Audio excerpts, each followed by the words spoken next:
If you've ever been on the internet, you may have come across online personality quizzes, one of the most popular ones being 16 personalities. But have you ever heard about the Enneagram? When I was doing these quizzes, I didn't know that these weren't just random BuzzFeed surveys asking for your information so they can spam mail you, but it's actually a model that can be used to help you and understand yourself and others. This is why people love personality quizzes, but the Enneagram is different from the 16 personalities. When we're talking about personality models, the 16 personalities often gets recognized more for its mainstream introduction to what I call typologies, which is a fancy way of saying psychology systems. People used to understand what they mean when talking about these types of models. But the difference between Enneagrams and 16 personalities is its purpose. The Enneagram concerns itself on the person's core motivation, of which there are 9 types, while the MBTI concerns on how a person processes information, their way of thinking, of which there are 16 types. I will be explaining what the Enneagram types are, but before I do that, I must clarify that typology models aren't scientifically proven, nor taken as facts in the psychology fields. It's only a psychological model that people have been debating about since the beginning of its idea, like how D&D alignments are. But unlike D&D alignments, the Enneagram doesn't dictate if you're morally good or evil, nor what you can or cannot do. It is meant to help you, based on your core motive, and understand what you need with your core motivation to become a better and healthier person. And with that, I will also be talking about healthy traits of a type, and their most unhealthiest traits. Keep in mind, not everyone possesses these traits, since it varies on levels of health. So let's begin. Enneagram Type 1, the Reformer. And trust me, it'll be easier to show Sonic characters to explain each type. I have to start somewhere. Type 1's core motivation is to live up to their ideals and standards that they put on themselves. Their basic fear is being imperfect, which can slip into being a perfectionist, trying to fix on what's wrong with themselves and even others. This is because Type 1s often have an inherent feeling about everything, including themselves, that they always seem to need to improve on. They can maintain high standards but express judgments while rationalizing their justifications behind it. But on a healthy level, Type 1s are realistic with their ideals and can be fair, objective, and ethical, like how they want it to be. Enneagram Type 2, the Helper, are nicknamed the Helper because of their acts of service they're committed to. Their core motivation is to express their feelings to others and to feel loved by those around them. Since Type 2 core fears is feeling unloved, unwanted, or unworthy, they typically try to prevent this fear from happening by committing acts of service for others. To some extent, they can become self-sacrificing, which over time can result with Type 2 being entitled, manipulative, and self-serving. But when healthy, they are really loving, generous, and compassionate about their help, and cannot imagine themselves not being nurturing and empathetic for others. Enneagram Type 3, the Achiever. Achievers often want to seem valued and respected. This sense of image often leads the Type 3 to contribute to what seems successful. In order to fulfill their core desire of being worthwhile and important, their core fear is feeling insignificant to what they do and being unrecognized for their efforts. This could push the achiever to being a workaholic, concerned with their performance, and sometimes conscious about their image, which could lead to neglect their feelings, which also leads to self-deceit. To an unhealthy degree, 3s could go as far as that they become vindictive. However, Type 3s can be capable of being honest with their feelings and allow themselves to improve by being authentic rather than arrogant, which shows their self-accepting behavior and healthy traits of self-assurance, adaptability, and high self-esteem. Enneagram Type 4, the Individualist. The Individualist is concerned with their own emotions and the emotions of others, and self-expression. They're an introspective type because of their core desire of wanting to find themselves and forming their sense of identity.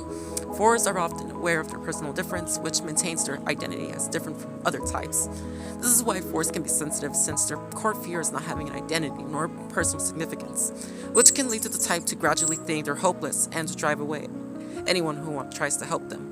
But on the other hand, Type 4s can be honest about their inner world and become creative with their personal experience to something valuable to them. Enneagram Type 5, the Investigator. Type 5s tend to be curious and aspiring to possess new information and understanding to their environment. Since learning helps the Type 5s feel certain about their autonomy, the core motive of Type 5 is to obtain knowledge, to be capable and certain about their information. Since the core fear is being helpless and incapable of being independent and analytical, the issues with being obsessed with overanalysis is that the Type 5s might seem detached or be absorbed to their complicated ideas, which can lead to cynical views and becoming obsessed yet disturbed by their own thoughts. However, Type 5s can learn to be insightful to new ideas, and better yet, become more of an expert on the topic they're interested in by engaging with what they're learning than just observing.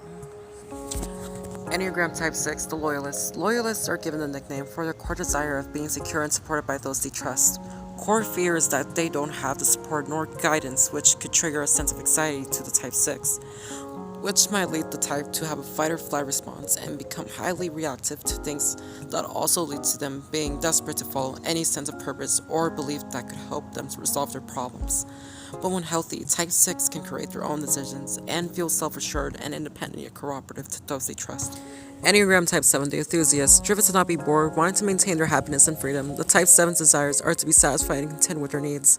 While their core fear is being deprived and experiencing pain or anxiety that boredom might leave them, they can go as far as to being self-indulgent, impulsive, making rash decisions in hopes to stop the pain. But 7s can also be highly lively and appreciative to what they have, and generally can be productive to areas of interest. Enneagram Type 8, the challenger. Type 8s tend to be self-confident, assertive, and protective. This is because their core motivation is to protect themselves and to be in control of their life. The fear Type 8 has is being harmed or controlled by being powerless or vulnerable.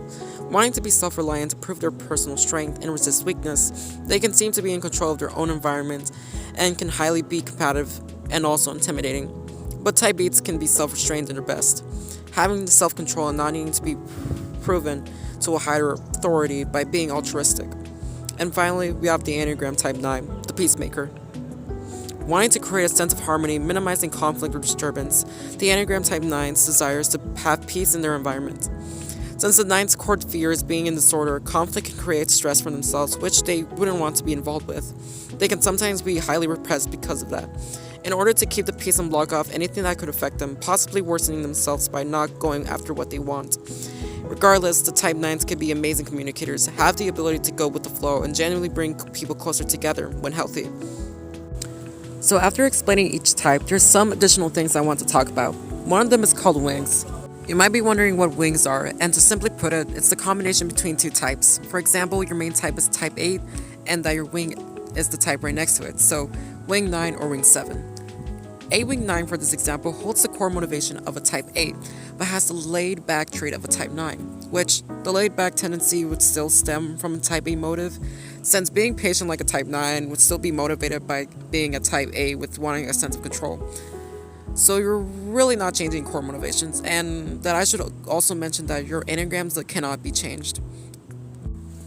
There's been some miscommunication with believing that enneagrams can move to another type, but that's wrong because your core motivation isn't changing to another type. It's rather adopting a trait of another type, which I believe is there a reason why there's the inner flow, or some call it the lines of integration, which is the belief that types like Type 8 would adopt the trait of another type like Type 2 or Type 5 whenever the levels of health shifts, which I guess I couldn't agree that a type can adopt another trait of a type, but I want to be very clear that a type's motive cannot be changed.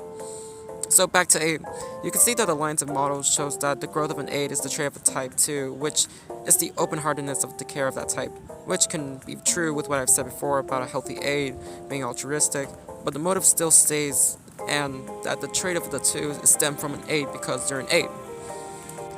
Closest thing to having a subtype to the Enneagram that adds to this theory would be the instinctual variants, or also called the 27 subtypes, which exists outside the Enneagram symbol, but it still makes sense when applying to the models because the theory is that each of every Enneagram type has 3 variations: social, self-preservation, and one-to-one.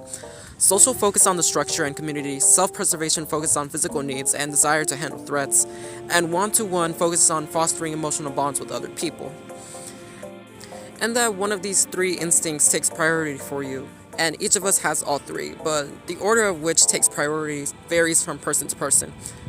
So back to Type 5, for example, a self-preservation aid would put their physical needs first, while a one-to-one aid prioritizes their personal connections with others, while social aid is going to operate with social groups in mind.